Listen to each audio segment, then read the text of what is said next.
Messieurs et dames, vous savez, aujourd'hui, mes idées risquent de ne pas plaire à tout le monde.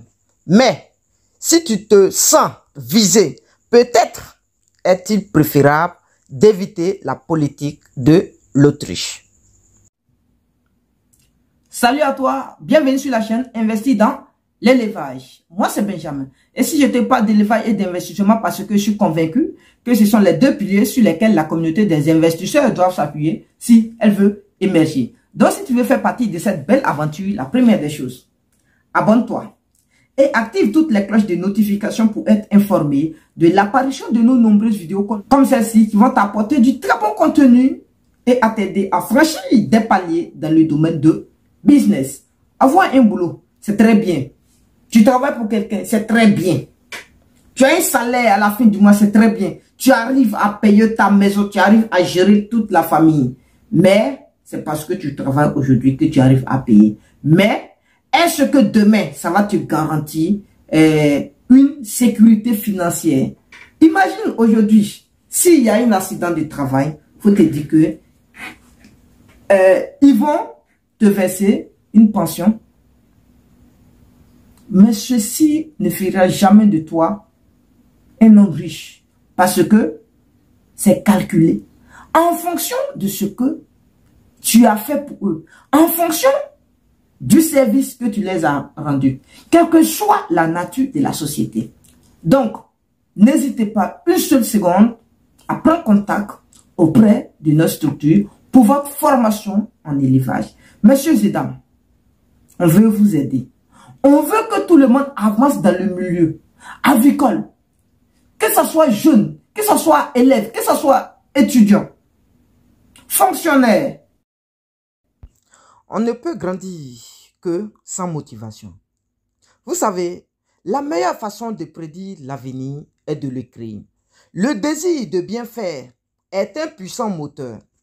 Alors, il faut arriver à être nationaliste, pessimiste, dit « Je crois quand je le verrai ». Chaque être humain sur cette terre doit avoir une positivité en lui. Sans cette positivité, on ne peut jamais croire en nos rêves. Et les rêves ne se réaliseront peut-être pas. Si vous pouvez rêver, alors vous pouvez le faire. Le 44e président américain des États-Unis avait dit un jour dans son discours que il ne connaît pas la clé du succès. Parfois, on regarde si longtemps une porte se fermer, qu'on arrive trop tard pour celle qui s'était ouverte à côté. Ça veut dire beaucoup de choses. Ça veut dire beaucoup de choses. Ça veut dire que pour réussir, il ne suffit pas d'apprendre les ficelles du métier. Il faut apprendre le métier. En ce temps de grande turbulence, la plus grande part est le danger qui n'est pas la turbulence. C'est d'agir avec la logique, dire, croyez en vos rêves et ils se réaliseront peut-être. Mais ceux ou celles qui ne croient jamais à ces rêves, alors ces rêves dormiront toujours. Pour moi, la question demeure toujours. Vous savez, pourquoi d'autres personnes pensent qu'ils ne peuvent pas arriver dans le succès? Parce que celui qui ne se lance pas dans l'entrepreneuriat ne peut jamais avoir le succès en travaillant du jour au jour durant toute sa vie. Vous savez pourquoi je dis ça? Peut-être que je suis un menteur. Parce que tout le monde ne peut pas réussir dans l'entrepreneuriat.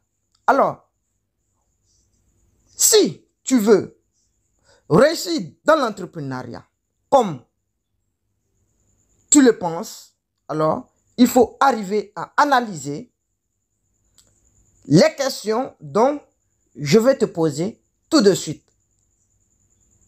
Si tu estimes que le succès dans l'entrepreneuriat va arriver avec un peu d'effort, tu es impatient ou patient. Tu prends ton business à la légère en te laissant porter par des événements. Tu ne places pas ton effort au bon endroit. Tu es de la vieille école et tu cherches à appliquer la méthode des autres sans réfléchir. Pourquoi? En conclusion, comment l'entrepreneuriat peut rendre un homme indépendant? Tu estimes que le succès dans l'entrepreneuriat va arriver avec peu d'efforts. Ça, c'est faux. Effectivement, aujourd'hui sur Internet, beaucoup de personnes vendent du rêve. Eux te proposent de réussir sans effort avec une méthode miraculeuse. Ils aiment jouer sur ce qui fait vibrer les gens. On ne compte plus sur les vidéos et les articles qui promettent de te rendre riche facilement et rapidement. Il faut être bien naïf pour le croire. S'il était possible de devenir riche facilement et sans effort, alors tout le monde le serait, non? Vrai ou faux? Certes, il existe un excellent livre qui met en avant cette idée. Bon, moi-même j'avais lu ce livre dont je vous donnerai le titre, c'est La semaine de 4 heures du matin. Il ne faut pas prendre ces conseils au pied de la lettre. Si vous lisez attentivement ce livre, vous verrez qu'il ne propose pas de travail pour nous, mais de travailler mieux et de se concentrer sur les résultats. C'est un des livres de référence pour tous ceux qui veulent se lancer dans l'entrepreneuriat. Pour moi, tout le monde ne peut pas devenir entrepreneur. Pourquoi? Parce que si on revient à la durée réelle, il faut savoir que beaucoup de gens préfèrent qu'on leur donne une poudre de perlimipin et une méthode miraculeuse, plutôt qu'on leur dise qu'il va falloir bosser dur et être patient. Le rêve et l'émotionnel prennent le pas sur l'esprit rationnel.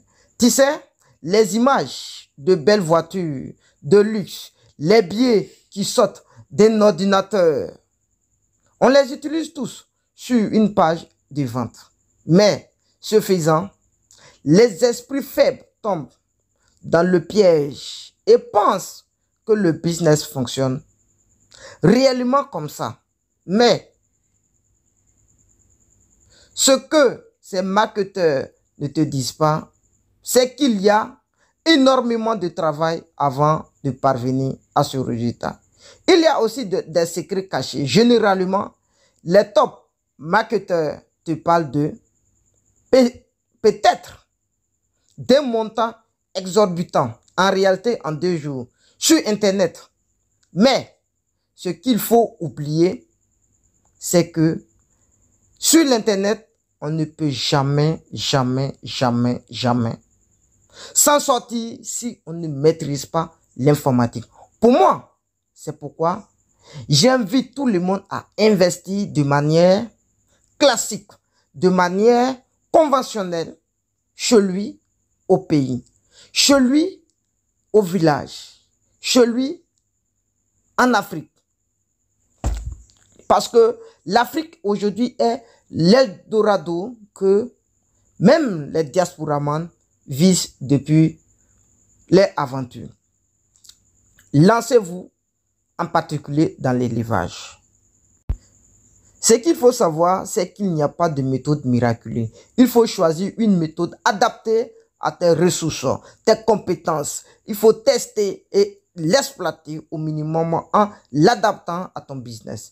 Créer une entreprise réclame du temps et de l'énergie. Il faut anticiper cela à la fois au niveau financier que personnel. C'est pourquoi, chaque fois quand certaines personnes essaient d'entrer en contact avec moi, la première des choses, c'est de penser à se former en nourrissant plus l'idée d'entreprendre. Parce que créer une entreprise réclame du temps, de l'énergie. C'est pourquoi il faut anticiper à la fois au niveau financier. Créer une entreprise n'est pas quasiment jamais un job à temps partiel. C'est comme un saut en parachute. À un moment donné, il faut sauter et se lancer malgré la peur. Souvent, on cherche des réponses qui sont là, qui sont à nos yeux et on ne les voit parce que on est impatient. On veut brûler les étapes et prendre des raccourcis. Moins on a de l'argent et de ressources, plus il faut réfléchir et prendre son temps. C'est pourquoi certaines personnes pensent passer sur des raccourcis en disant que je vais me former quand je serai prêt pour lancer mon projet. C'est hors de question. On se forme pour que la formation construise le projet et non pour que le projet construise la formation. Il faut donc, en amont, penser à comment minimiser vos ressources car la réflexion de votre côté, c'est des dizaines de prospects que vous pourrez obtenir. Il faut apprendre à sortir du cadre, à trouver des solutions originales pour battre la concurrence. Pour réussir dans un business, par exemple de manière classique, ça veut dire un business qui est sur terrain où les gens travaillent, il faut des paramètres à prendre en compte, tant d'actions à mettre en place. Cela prend du temps, effectivement. Si on regarde le montage de boulot qui est devant nous, elle nous paraît infranchissable.